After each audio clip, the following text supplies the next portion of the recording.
नटरंग राजकारणाचा आपण पाहूया दैनिक जनमत सोलापूर। मी राहुल रणदिवे, दैनिक जनमत सोलापूरसाठी आपण घेत आहोत नटरंग राजकारणाचा हा कार्यक्रम। या कार्यक्रमामध्ये जे पूर्वी भाजपाचे सभागृह नेते होते आणि विद्यमान नगरसेवक होते, त्यांचं भाजपाने तिकीट कट केलेलं आहे। आपण थेट त्यांच्या घरी आलेलो आहे की त्यांच्याशी आपण संवाद साधणार आहे। येणाऱ्या निवडणुकीमध्ये त्यांची रणनीती कशी असणार आहे। मला सांगा साहेब,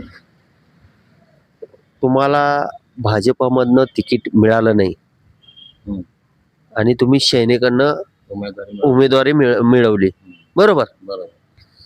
का बरं तुम्हाला भाजपाने तिकीट दिलं नाही?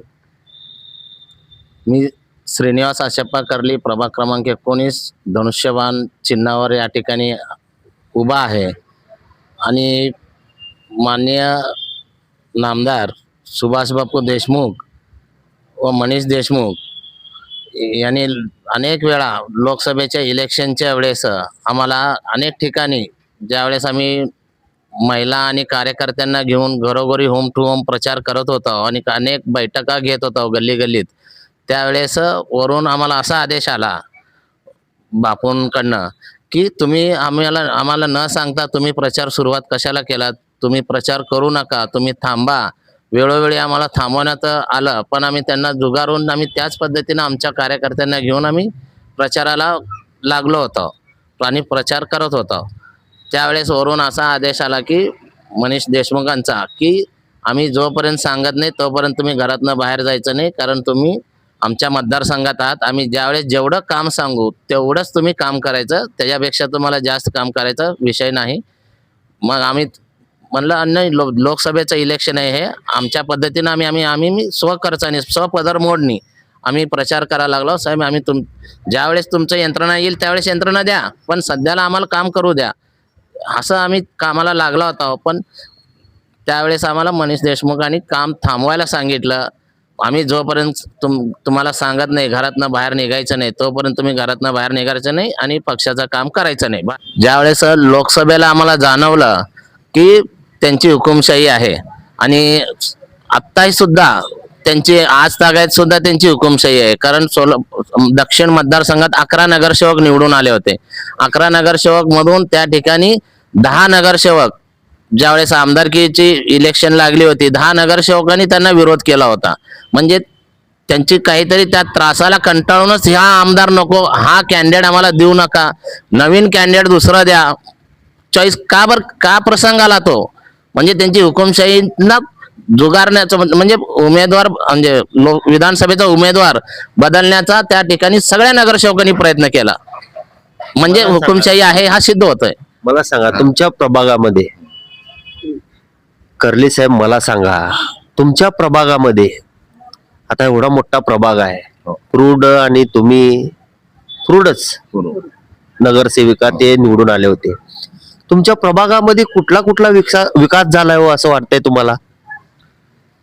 रस्त्यांचे काम या ठिकाणी सुरू झालेत, रस्त्यांचे सिमेंटचे, पण आम्ही त्या ठिकाणी ज्या वेळेस आम्ही सांगायला गेलो की निकृष्ट दर्जाचे रस्ते व्हायला लागलेत आणि क्वालिटी होईना आणि आपण ह्या ठिकाणी हे घर टू ते घर असं पूर्ण व्हायला पाहिजे, आपण अनेक वेळा विनंती केली आणि तो रस्ता पूर्ण होत नव्हता। आणि सगळ्यात महत्वाचं म्हणजे त्या मक्तेदाराला ज्यावेळेस आम्ही जाऊन सांगू क्वालिटी होईना, इथं एवढी इंची एवढी MM ची व्हायला पाहिजे, एवढी खडी असायला पाहिजे, आणि तुम्ही जो सिमेंट रस्ता करता तो ब्लंकरनी येऊन तो सिमेंट रस्ता व्हायला पाहिजे, आणि रस्ता जो मोठ्या मशीन असते त्या मशीननी शेवटचे लेअर जे 2 लेअर असतात त्या मोठ्या मशीननी व्हायला पाहिजे। ह्या पद्धतीनं न होता त्या ठिकाणी मिक्सर लहानसा मशीन आणून ह्या ठिकाणी रस्ते बडवून काढायचं सुरुवात होती। त्यावेळेस नागरिकांचा अनेक वेळा, या भागातला नगरसेवक मी असल्यामुळे ते नागरिक आम्हाला येऊन तक्रार करायचे, वॉल टू वॉल करत नाहीत एकतर, आणि मध्ये लहानसा करा लागलेत आणि तो पण निष्कृष्ट दर्जाचा करालेत। आताचे रस्ते होऊन जवळपास 3 वर्ष झाले, 3 वर्षात बघा रस्ते पूर्ण निकामी व्हायला लागलेत।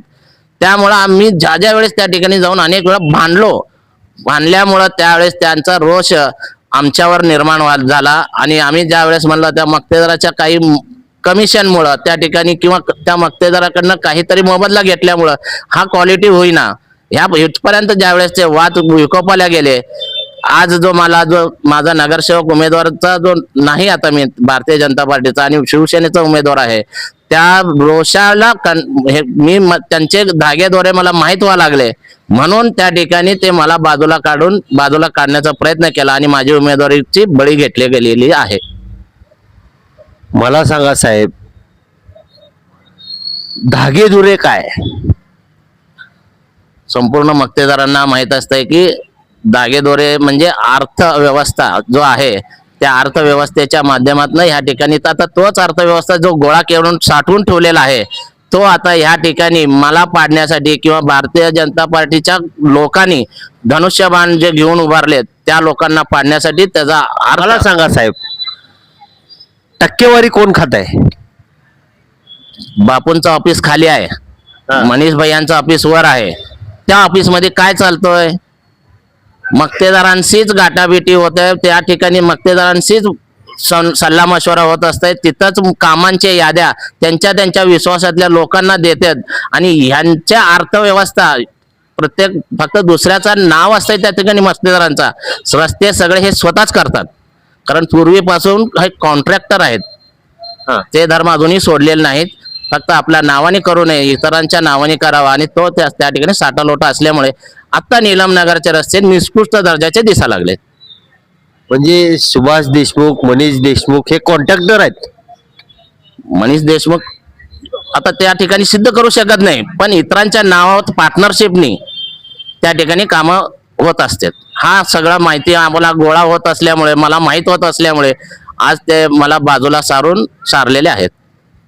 म्हणजे मक्तेदार आणि टक्केवारी यामुळे श्रीनिवास कर्लीचा बळी गेलाय असं ते म्हणते. काय म्हणलं? तोच अर्थ आहे, त्यामुळेच माझी बळी गेली. म्हणजे तुम्हाला सगळं समजा लागलं ते लोक काय करते काय नाही. आता 9 वर्ष म्हणून तुम्हाला बाहेर काढलं गेलं. हो हो हो हो असं तुमचं म्हणणं आहे, बरोबर? बरोबर. भारतीय जनता पार्टीकडून मग ह्याच्यावरून सिद्ध होतंय की बाप मुलाचं या ठिकाणी हुकुमशाही आहे. बाप मुलाचं हुकुमशाही दक्षिण मध्ये आहे असं कर्ली म्हणतात. येणाऱ्या निवडणुकीमध्ये ह्यांचा धनुष्यबाण दक्षिण मध्ये कसं फिरणार आहे ते आपण अजूनही जाणून घेणार आहोत. मला सांगा साहेब, तुम्ही पूर्वी भाजपचं कमळ घेऊन जनतेसमोर गेलात, हो. आता धनुष्यबाण घेऊन जनतेसमोर जाणार आहे. तुमची रणनीती कशी असणार आहे? हिंदू हृदय सम्राट बाळासाहेब ठाकरे, अनंतजी दिघे साहेब आणि एकनाथभाई शिंदे आणि माझे आपले मुख्यमंत्री अजित पवार, या 2 मुख्यमंत्र्यांच्या नगर विकास खाता आणि अर्थ खाता हा आमच्याकडे आहे. त्यामुळे जे काही निधी महाराष्ट्राला मिळत आहे, ह्या दोघांच्या माध्यमातून हा संपूर्ण महाराष्ट्राला निधी मिळत असतंय. त्यामुळं त्या दोघांनी महाराष्ट्रात लाडकी बहीण जर कोण दिली असेल तर त्याचे जनक एकनाथभाई शिंदे आहेत.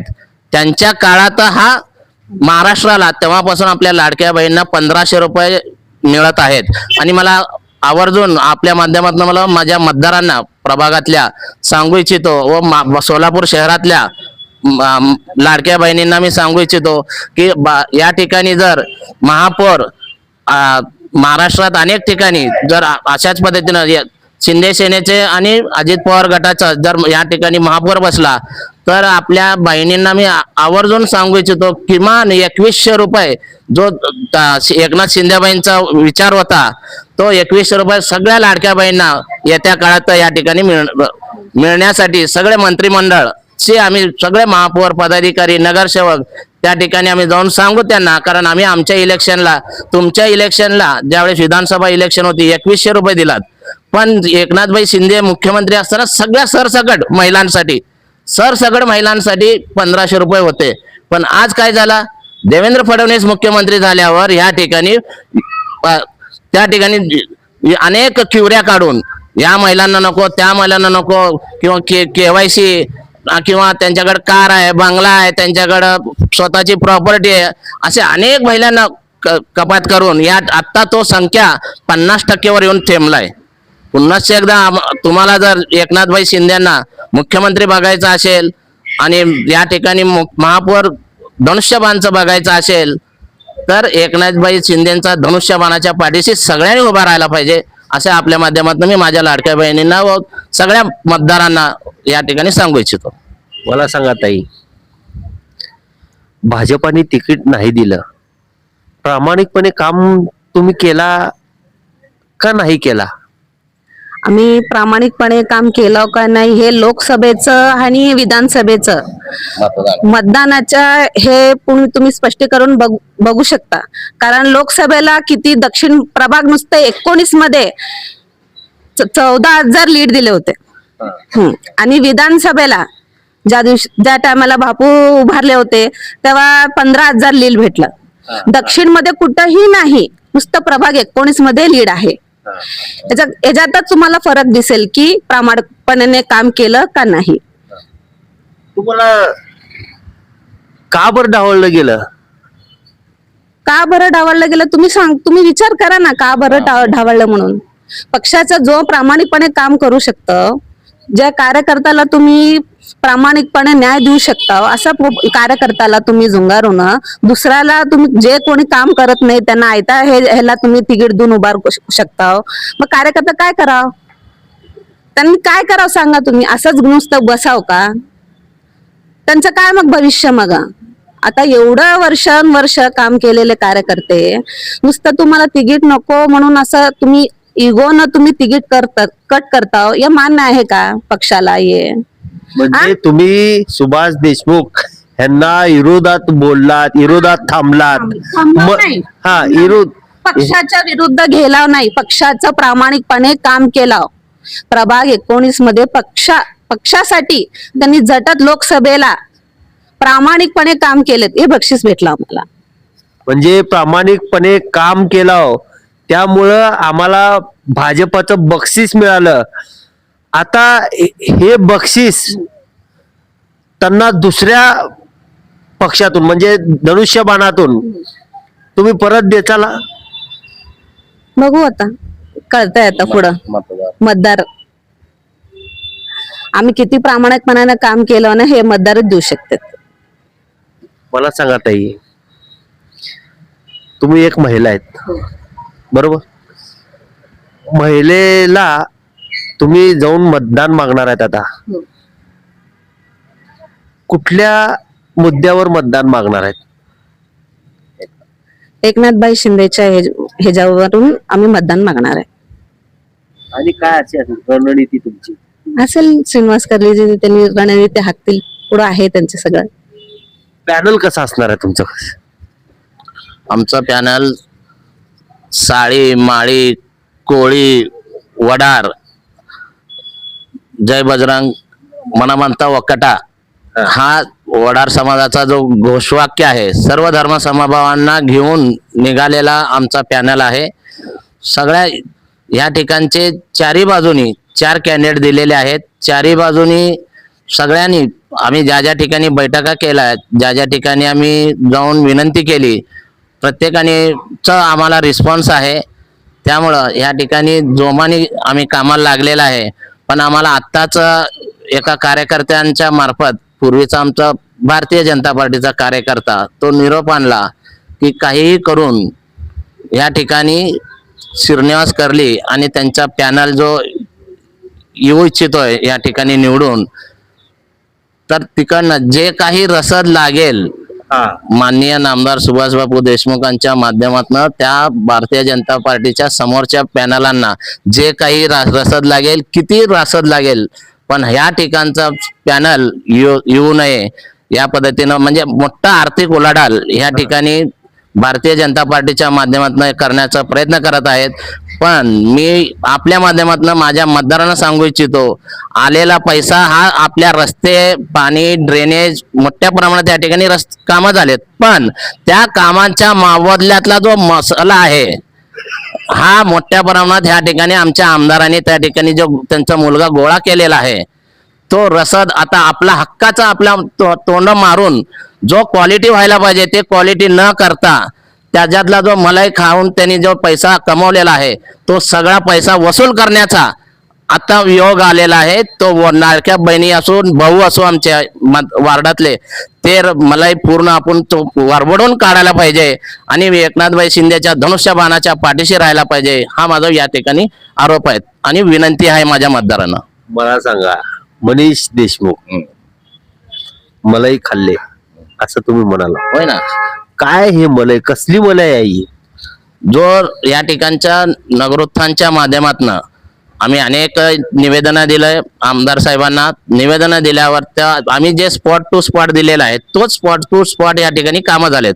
एवढंच की हे घरापासून त्या घरापर्यंत आम्ही असं जे दिला तो तिथल्या घरापर्यंत रस्ता झालाच नाही. अर्धवटच रस्ता झाला किंवा 60-70% झाला, मग राहिलेला 30% रस्ता गेला कुठं? हा जो मलाई आहे तो 30%चा तो आता वसूल करण्याचा वेळ आलेला आहे. मतदारांवर आता वसूल करणार भारतीय जनता पार्टीच्या लोकांकडनं. मला सांगा, मनीष देशमुख टक्केवारी खातात? संपूर्ण सोलापूर शहराला माहित आहे या ठिकाणचा तडजोड बापूपेक्षा भैया करत असतात. तडजोड म्हणजे? तर मग ते जरा न विचार काय तडजोड असते, आर्थिक तडजोड असते, ह्याच्या पलीकडे काय असतं. धन्यवाद कर्ली साहेब. नटरंग राजकारणामध्ये आपण खूप काही चांगली माहिती दिलेली आहे की काष्टा बांधून नवऱ्याला साथ देणार आहे, हो बरोबर? बरोबर. तर काय कुठल्या विषयावर तुम्ही सगळ्या नागरिकांना हेच विनंती करते की सगळ्या लाडकी बहिणींनी, सगळ्या माता भगिनींनी एकनाथबाई शिंदेला तिथं मुख्यमंत्री बघण्यासाठी, तिथल्या सगळ्या वाड्याचा विकास होण्यासाठी, धनुष्यबाणाला निवडून येण्यासाठी मदत करावी एवढंच विनंती करते. धन्यवाद ताई. येणाऱ्या निवडणुकीमध्ये बघूया यांच्या प्रभाग 19ची रणनीती कशी असणार आहे. मी राहुल रणदिवेसह चंदन बोल्लू, सोलापूर न्यूज. जय महाराष्ट्र.